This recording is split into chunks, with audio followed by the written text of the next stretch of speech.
Hi, True Nature Medicine Tribe. It is Sarah Jane with your Monday Magic Musings and a little questioning on maybe where you're moping.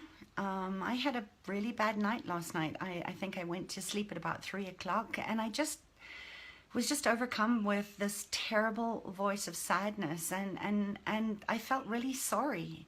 And maybe you can relate to that part of you that doesn't know what you're sorry for.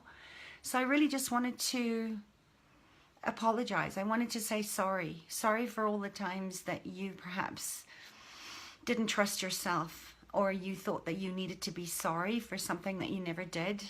And that sorriness has got you to a place where you've got that little voice inside your head saying that you don't trust anybody anymore. I'm so sorry if you don't trust yourself. I'm so sorry if you feel like you are not successful or meaningful, or that you are feeling that you're stupid or unlovable, or whatever it is that you're thinking that you are, that you're not. I'm so sorry that you ever thought that you had anything to be sorry about. Hi, Laura. Hi, Margot. Nice to have you here. And I know you guys get this. I don't know about you, but I really am craving for a deeper and more meaningful connection with other women. Women like Laura and Margot, and people that really get the collaboration and the connection that is there to be held in a container when we are sorry for something we don't even know we need to be sorry for. And yet there is this deep longing. There's this part of us that we're tired. All of us, we're tired of being or feeling alone. We're tired of hiding. We're tired of living in shame. And we're tired of feeling disconnected. And if you're one of those people, I am so sorry that you ever felt that you had to do this on your own. When I was growing up, I really didn't feel a sense of sisterhood at all. I experienced a lot of betrayal and a lot of cattiness and a lot of bitchiness and competition and threats and gossip. And because I was pretty and smart and intelligent, and because I excelled at swimming, and because I got accolades for writing a great poem. I'll never forget, I wrote a poem, I think for my Standard 3, I stayed for it, and it was about parachutes. And I don't know where it came from, but I wasn't doing a poem about parachutes. I talked about, and I must find that, I think I still have it somewhere, but I was talking about the cha-cha dances, you know, with their can-can skirts and the imagery of parachutes, and how women have to hide or be made wrong for really tapping into their sexuality. And it was hard for me to speak about how I felt. So I just continued in my life to silently mistrust other girls, couldn't be trusted, that there was always an agenda. There was something that they wanted, or there was somewhere where I would be cut down or made to feel shame. And writing poetry and actually just writing in general was one of the ways that I got to put my suffering on paper and to try and make sense of a crazy world.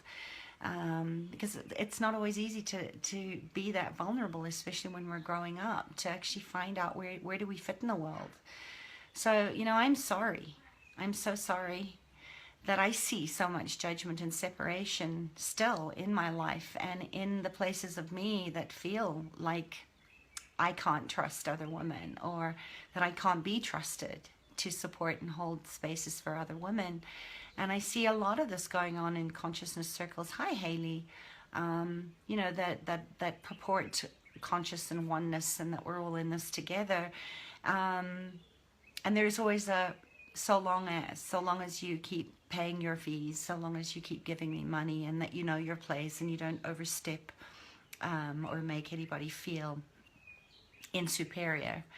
And that sucks, and that's something that I'm really on a mission to change, because for me, I believe that healing, coming back to the wholeness of ourselves, of who we are and what we stand for in the world has to start with an awareness and a willingness to get really honest with the parts of us that are holding us in the victim story and that are holding us back from actually making those connections that we want, to really look at what's going on beneath the surface, in the shadows, in the roots. And if you've ever struggled with depression or anxiety or bad habits or doubt, and I'm sure that most of you, I know a lot of you that are here with me today, and thank you for being here.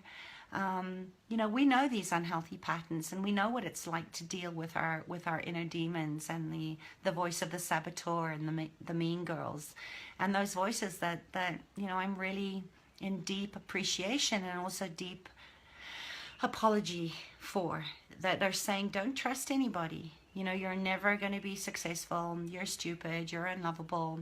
You know, who do you think you are? You know, don't pay attention to your money or your health or your jobs or your deadlines, and don't, whatever you do, don't stand out, and on it goes. And you try to shut it down and you ignore it and you hope it's going to go away. And then you end up being the people pleaser and the overgiver, and you start to compensate to try and cover up the pain of not fitting or thinking that there's something to be sorry for. And it doesn't work, really. And I'm not Buddhist, but I love that Buddhist teaching that says, you know, invite those demons, invite those mean girls to have tea with you. And it really comes out of that in a family model, which observes that childhood trauma causes your psyche to fragment into different parts of subconscious personalities or other parts, and that they can really wreak a lot of havoc in our lives and in our relationships, and hi Michelle, and in our work and in our health. And you know, if you ever say to yourself that you want to be considerate of your partner, but you know, there's the part of you that wants to be the spoiled brat and get out of, you know, get your way, or have the temper tantrum, or you want to get healthy, but you can't stop grabbing for the junk food. Those parts are not evil. You know, they're not out to hurt you. They're not out to make you feel less than. They're not out there for you to feel like you need to apologize for something, or that you have to keep it a deep, dark, ugly secret. They're there for a reason, and maybe we just don't know what it is yet. And you never probably will in a lot of cases if you keep telling yourself to shut them up and hide them and think that they're just going to go away.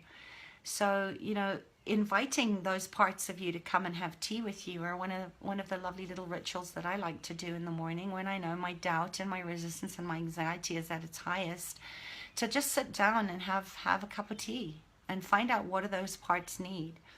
So I invite you today to just take a pen and paper out, you know, take a few minutes to just set the intention to communicate with the parts of you that are the voice of the inner saboteur that keep tripping you up, and just let yourself write automatically, and look at those questions of, you know, am I willing to communicate with these parts, and give them a voice and ask them, you know, who are they and how old are they and why are they here? You know, what is the value of having them in your life? What's the original reason that they came into your life? You know, what's the gift of that? Not from reason and justification or defending that they're right or wrong, but just to hear them, just as being that quiet observer, and asking them how you, the wise sage, the inner wisdom of your wise self, can actually make those parts feel safe. And how can they support you in becoming more of the person that you came here to be?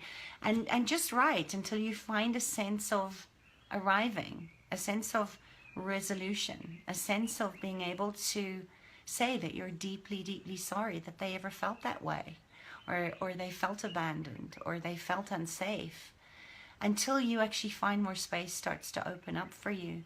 Because I really believe that when you get to the parts of you that are out of harmony, and remember October is all around kidney energy and Chinese medicine, it's really about looking at existential fear and survival of the parts that are really fighting to keep you alive.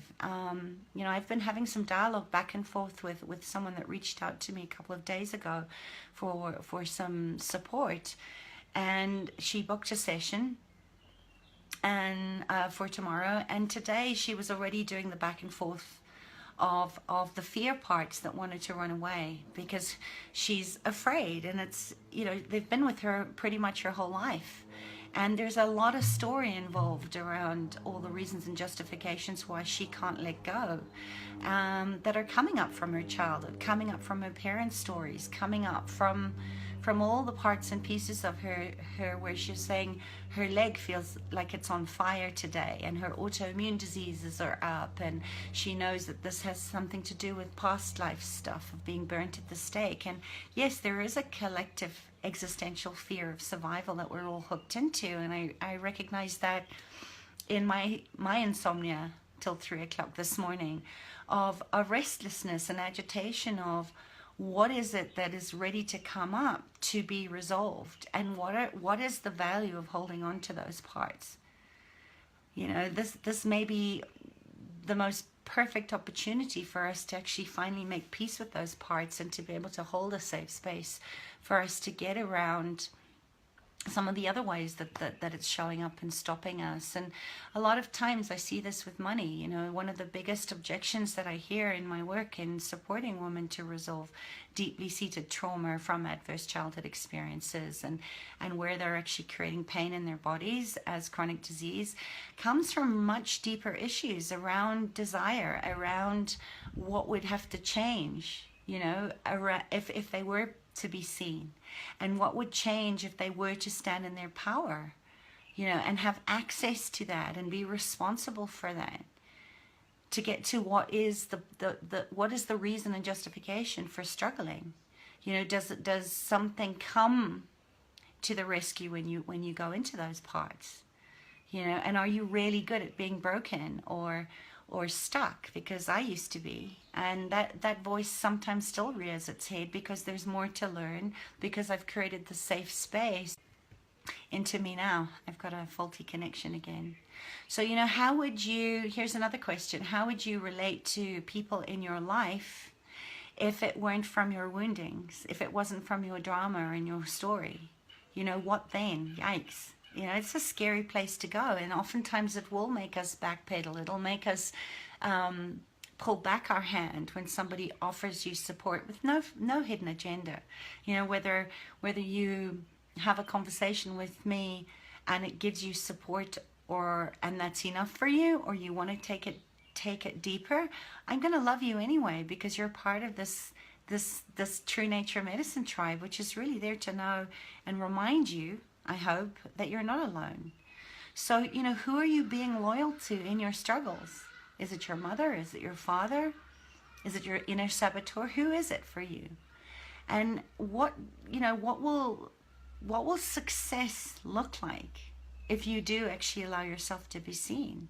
Is it the betrayal to surpass your parents in terms of self-actualization, or how much money you earn? And this is a lot of times some of that subconscious patterning where we're afraid to earn more than our primary caregiver did, because if you did, that would mean somehow that they were less than, that they were somehow not enough for you.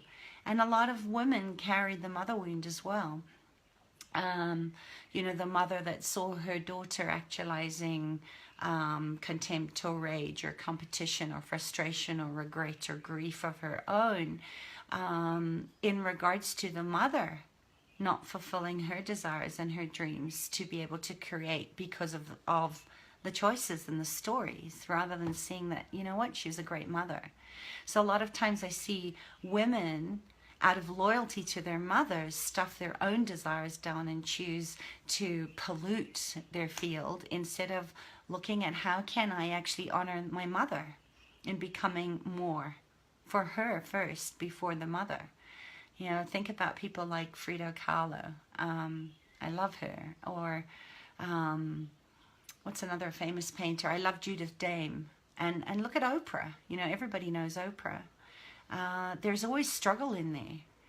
Or is it that most of the women in your life are juggling too much and they're frustrated by their lack of traction?